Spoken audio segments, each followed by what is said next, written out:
ಕೇಂದ್ರ ಸರ್ಕಾರದವರು ಒಂದು ಕಾನೂನನ್ನು ಮಾಡಿದ್ದಾರೆ. V B G Ramji. ನಾವು ಮನ್ರೇಗಾ ಮಾಡಿದ್ದು 20 ವರ್ಷಗಳ ಹಿಂದೆ ಮನಮೋಹನ್ ಸಿಂಗ್ರವರು ಪ್ರಧಾನಮಂತ್ರಿ ಆಗಿರುವಾಗ ಮನ್ರೇಗಾ ಅಂದರೆ ಕೃಷಿ ಕಾರ್ಮಿಕರು, ಮಹಿಳೆಯರು, ಸಣ್ಣ ರೈತರು, ಆದಿವಾಸಿಗಳು ಅವರೆಲ್ಲರೂ ಕೂಡ ಕೃಷಿ ಚಟುವಟಿಕೆಗಳು ಇಲ್ಲದೇ ಇದ್ದಾಗ ಅವರ ಊರಿನಲ್ಲೇ ಅವರಿಗೆ ಉದ್ಯೋಗ ಕೊಡ್ತಕ್ಕಂಥ ಕೆಲಸವನ್ನು ಮಾಡ್ತಾ ಇದ್ದು. ಈಗ ಆ ಉದ್ಯೋಗ ಅವ್ರ ಊರಿನಲ್ಲೇ ಕೊಡಬೇಕು ಅಂತೇನಿಲ್ಲ. ಕೇಂದ್ರ ಪಂಚಾಯಿತಿ ತೀರ್ಮಾನ ಮಾಡ್ತಾ ಇತ್ತು, ಗ್ರಾಮ ಸಭಾ ತೀರ್ಮಾನ ಮಾಡ್ತಾ ಇತ್ತು. ಈಗ ಕೇಂದ್ರ ಸರ್ಕಾರ ತೀರ್ಮಾನ ಮಾಡ್ತದಂತೆ. ಅನುದಾನ ಕೊಡಬೇಕು, ನೋಟಿಫೈ ಮಾಡಬೇಕು, ಇಂಥ ಪಂಚಾಯತಿನಲ್ಲಿ ಇಂಥ ಕೆಲಸನೇ ತಗೋಬೇಕು ಅಂತ ಮಾಡ್ತಕ್ಕಂಥ ಕೆಲಸವನ್ನು ಮಾಡ್ತದೆ. ಅದಕ್ಕೆ ನೀವೆಲ್ಲರೂ ಕೂಡ ಮನ್ರೇಗಾ ಬೇಕು, ಮನ್ರೇಗನೇ ಬೇಕು, ವಿ ಬಿ ಜಿ ರಾಮ್ಜಿ ಬೇಡ ಅಂತಕ್ಕಂಥ ನಿಲುವನ್ನು ವ್ಯಕ್ತ ಮಾಡಬೇಕು, ಪ್ರತಿಭಟಿಸಬೇಕು ಅಂತಕ್ಕಂಥ ಮನವಿಯನ್ನು ನಿಮ್ಮಲ್ಲಿ ಮಾಡಲಿಕ್ಕೆ ಬಯಸ್ತಾ ಇದ್ದೇನೆ. ಅದನ್ನು ಮಾಡ್ತೀರಿ ಅಂತ ವಿಶ್ವಾಸ ಇದೆ. ಯಾಕೆಂದರೆ ಆಮೇಲೆ ಕೇಂದ್ರ ಸರ್ಕಾರ ವೇತನ ಎಲ್ಲ ಪೂರ ಕೊಡ್ತಿತ್ತು ಮೊದಲು, ಇಲ್ಲಿವರೆಗೆ ಅದನ್ನೇ ಮಾಡ್ತಾ ಇತ್ತು. ಈಗ 60% ಕೇಂದ್ರ ಸರ್ಕಾರ, 40% ರಾಜ್ಯ ಸರ್ಕಾರ ಕೊಡಬೇಕು ಅಂತ ಮಾಡಿದೆ.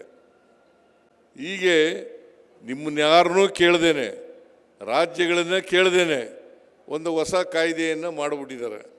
ಆ ಹೊಸ ಕಾಯ್ದೆಯಿಂದ ಮನ್ರೇಗಾಕ್ಕೆ ಮಹಾತ್ಮ ಗಾಂಧೀಜಿಯವರ ಹೆಸರನ್ನೂ ತೆಗೆದುಬಿಟ್ಟಿದ್ದಾರೆ. ಮನ್ರೇಗಾ ಅಂತಂದರೆ ಮಹಾತ್ಮ ಗಾಂಧೀಜಿ ರಾಷ್ಟ್ರೀಯ ಉದ್ಯೋಗ ಖಾತ್ರಿ ಯೋಜನೆ. ಈಗ ಮಾಡಿರೋದೇನು ಗೊತ್ತಾ? ಮಹಾತ್ಮ ಗಾಂಧೀಜಿ ಹೆಸರು ತೆಗೆದುಬಿಟ್ಟು Viksit Bharat guarantee for Rozgar Ajeevika mission Gramin ಅಂತ ಮಾಡಿದ್ದಾರೆ. ಅಜೀವಿಕ್ ಗ್ರಾಮೀಣ್ ಅಂತ ಮಾಡಿದ್ದಾರೆ. ಅದರಿಂದ ಈ ವಿ ಬಿ ಜಿ ರಾಮ್ಜಿ ರದ್ದಾಗಿ ಇದು ಮತ್ತೆ ಮನ್ರೇಗಾ ಜಾರಿ ಆಗಬೇಕು ಅಂತೇಳಿ ನೀವೆಲ್ಲರೂ ಕೂಡ ಒಂದೇ ಒಂದು ವಾಯ್ಸಿನಿಂದ ಹೇಳಬೇಕು ಅಂತಕ್ಕಂಥ ಮಾತುಗಳನ್ನು ನಿಮ್ಮಲ್ಲಿ ಹೇಳಲಿಕ್ಕೆ ಬಯಸ್ತಾ ಇದ್ದೇನೆ. ಅದರಿಂದ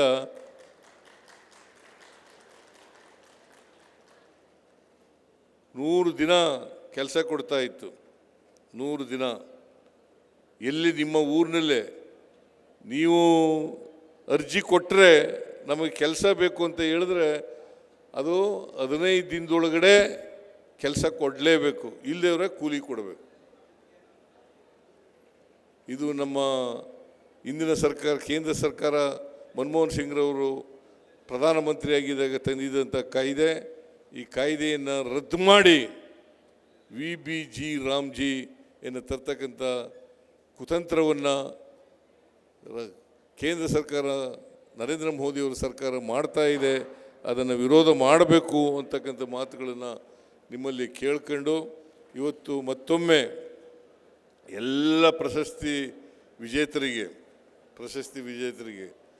ಧನ್ಯವಾದಗಳನ್ನು, ಅಭಿನಂದನೆಗಳನ್ನು ಹೇಳಿ ಇನ್ನೂ ಹೆಚ್ಚು ಜನ ಕೃಷಿ ಪಂಡಿತ ಪ್ರಶಸ್ತಿಯನ್ನು ಪಡ್ಕೊಳ್ಳಿ ಅಂತಕ್ಕಂಥ ಮಾತುಗಳನ್ನು ಹೇಳಿ ನನ್ನ ಮಾತುಗಳನ್ನು ಮುಗಿಸ್ತೇನೆ. ಜೈ ಹಿಂದ್, ಜೈ ಕರ್ನಾಟಕ, ಜೈ ರೈತ.